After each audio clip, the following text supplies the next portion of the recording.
So, this question of what is religion? Well, if you ask most people, they'll say that, a religion is one of those ancient doctrines about when they didn't know about what constituted the reality of the universe, and there are these old dogmatic traditions and practices, and they have no actual value to life, and that they're just trying to control you and all this, but it's not really what a religion is. That's what many religions have become, or many faces of religions have become. It's not what it is, though.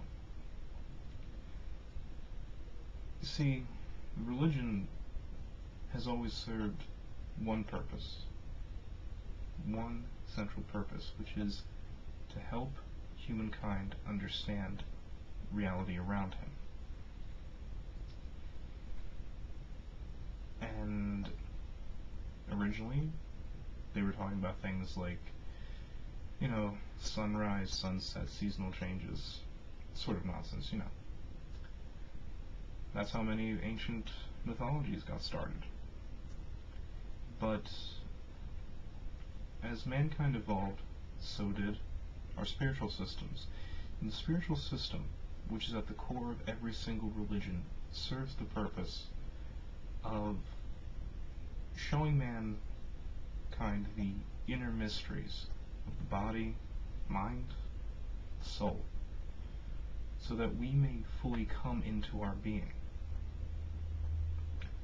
The only problem is that as time wears on, many of these spiritual systems acquire dogmatic traditions, restricted views, and they become very orthodox and narrow. There's not really a lot of room to grow. That's the issue. See, religion isn't a bad thing. In fact, I'm a big supporter of religion. I think there should be a million billion religions in this world. The problem is when religion does not serve humankind.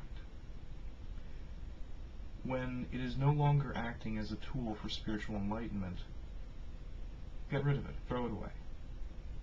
Because then it can only hinder you. It won't help you. You see, to understand the spiritual systems of this life, we have to understand two basic tenets: the esoteric and the exoteric.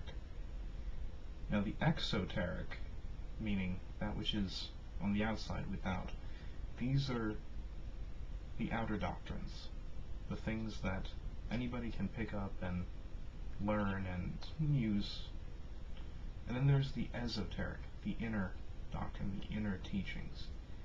These are the more in-depth teachings that deal with things on the subtle levels of reality. Now, most people would say, some people I'm sure would say, like, oh, well, why must we separate? Why must there be two different things? Teach us everything now. Teach me the advanced techniques now so I can just skip all this bullshit, That doesn't really work. In fact, if anything, that is one of the most harmful things you could possibly do. Say, it's like winning the lottery. Let's say you win the lottery, a couple $1 million, and up until this point, you've been living a rather meager, simple life. Not a bad one, just a simple one, kind of poor.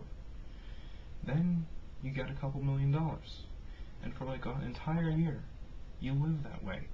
You buy everything you've ever wanted: large house, wonderful area in which to live, wonderful food, get to travel as much as you want. But then, at the end of that year, something happens. Either you've made some bad investments, or you spent too much, and money's gone. You fall from this lofty place. You started out down at the bottom. You jumped up and you got a glimpse of this wonderful thing, this wonderful extravagance up here. And then you fell right back down. That's the risk you run with advanced, with jumping into advanced spiritual techniques and practices without having a base on which to stand. Because once you fall back down after seeing something that you know you are not having right now, it causes such a suffering. It causes such suffering.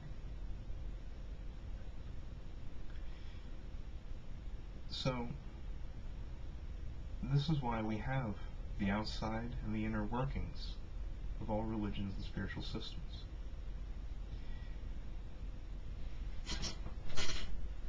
In truth, spiritual systems are kind of like a stairway.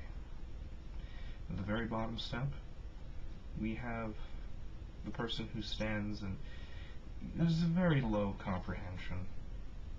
Not that much inner insight yet, but they know that they want more than what's just seen around them.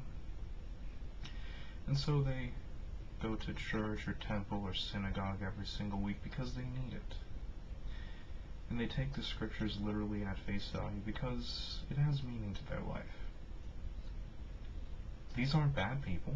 In fact, most of them have the best of intentions. Oh, do they have wonderful intentions. But because of their limited perceptions, they can sometimes get into arguments and can cause some unrest. And all the way at the very top of the staircase, this is where we have the entirely self-realized human being. No longer just ignorant of self. This is where we find the shining beings, the Buddhas, the Rishis, the sages, the prophets, the Christs. And it's here that we have mastery of the innermost sciences of self. Every man, woman, and child on this earth is somewhere on this staircase. And we gradually have to climb from the bottom up to the top. And the wonderful thing about this is that we can climb it at our own rate, at our own pace, and we won't fall back down, as long as we're steady. See, this is the intention, the purpose, the beauty of every religion in its pure spiritual context. Unfortunately, people cling to the dogma, to the tradition, without wondering what it means. Every ritual of every religion has a significant inner meaning.